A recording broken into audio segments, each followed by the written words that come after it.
अच्छे लोगों के साथ हमेशा बुरा क्यों होता है? गीता में श्री कृष्ण ने दिया है अर्जुन को इसका जवाब। नमस्कार दोस्तों, स्वागत है हमारे चैनल सुंदर नाथ की महिमा में। गीता सार, आपने महसूस किया होगा कि जो लोग अच्छे कर्म करते हैं वो परेशान रहते हैं, वहीं जो बुरे कर्म करते हैं वो खुशी से रह रहे होते हैं।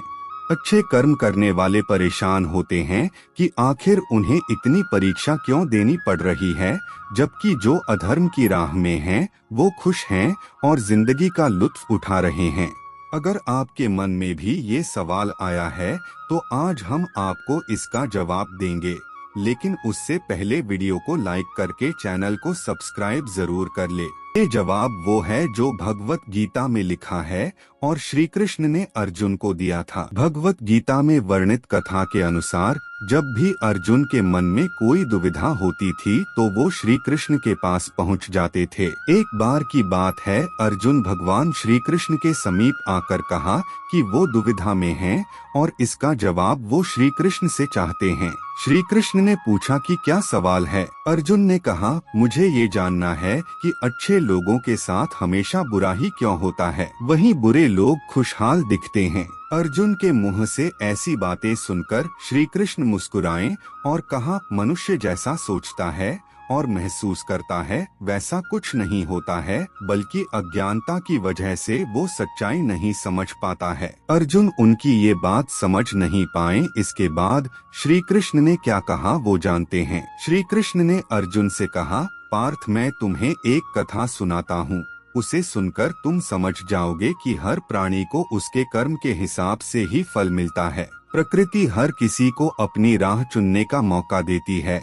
अब वो मनुष्य की इच्छा पर निर्भर करता है कि उसे धर्म की राह चुननी है या अधर्म की। कथा शुरू करते हुए श्री कृष्ण ने कहा, एक नगर में दो पुरुष रहा करते थे। एक पुरुष व्यापारी था जिसके जीवन में धर्म की बहुत महत्ता थी। वो पूजा पाठ में यकीन रखता था। वो हर रोज मंदिर जाता था और दान धर्म भी करता था और हर रोज भगवान की पूजा करता था। वहीं दूसरा पुरुष बिल्कुल विपरीत था। वो हर रोज मंदिर तो जाता था, लेकिन पूजा करने नहीं बल्कि मंदिर के बाहर से जूते चप्पल चुराने। उसे दान और धर्म से कोई लेना देना नहीं था। समय बीतता गया और एक दिन बहुत जोर की बारिश हो रही थी।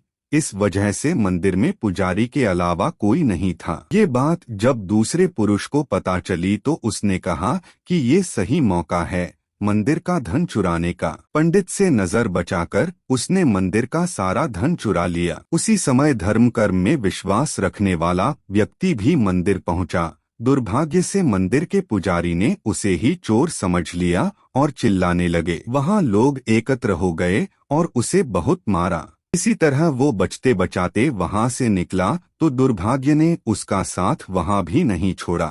मंदिर के बाहर वो एक गाड़ी से टकरा गया और घायल हो गया। फिर वो व्यापारी लंगड़ाते हुए घर जाने लगा तो रास्ते में उसकी मुलाकात उस पुरुष से हुई जिसने मंदिर से धन चुराया था। उसने कहा, आज तो मेरी किस्मत चमक गई, एक साथ इतना सारा धन मिल गया। ये सब देखकर उसे बहुत बुरा लगा और उसने अपने घर से भगवान की सारी तस्वीरें निकाल दी। कुछ सालों बाद दोनों की पुरुषों की मृत्यु हो गई। मरने के बाद जब दोनों यमराज की सभा में पहुंचे और भले पुरुष ने दूसरे व्यक्ति को देखा तो उसे बहुत गुस्सा आया। उसने क्रोधित होकर यमराज से पूछ ही लिया, मैं तो हमेशा अच्छे कर्म करता था, दान में विश्वास रखता था, उसके बदले जीवन भर मुझे अपमान और दर्द ही मिला और इस व्यक्ति को नोटों से भरी पोटली। आखिर ऐसा भेदभाव क्यों? इस पर यमराज ने कहा, पुत्र, तुम गलत समझ रहे हो। जिस दिन तुम्हारी गाड़ी से टक्कर हुई थी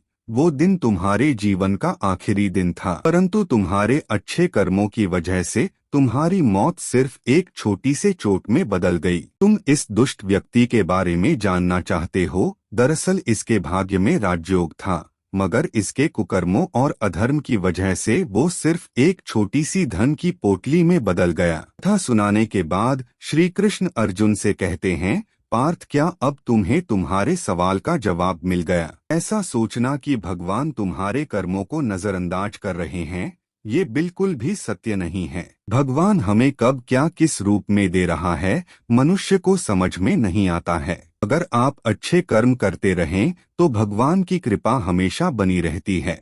इसलिए अपने अच्छे कर्मों को बदलना नहीं चाहिए, क्योंकि उसका फल हमें इसी जीवन में मिलता है। इसलिए मनुष्य का फर्ज है कि वो हमेशा अच्छे कर्म करते रहें, क्योंकि श्री कृष्ण ने गीता में भी बताया है कि किसी के द्वारा किया गया कर्म बेकार नहीं जाता है, चाहे वो अच्छा हो या बुरा। धन्यवाद।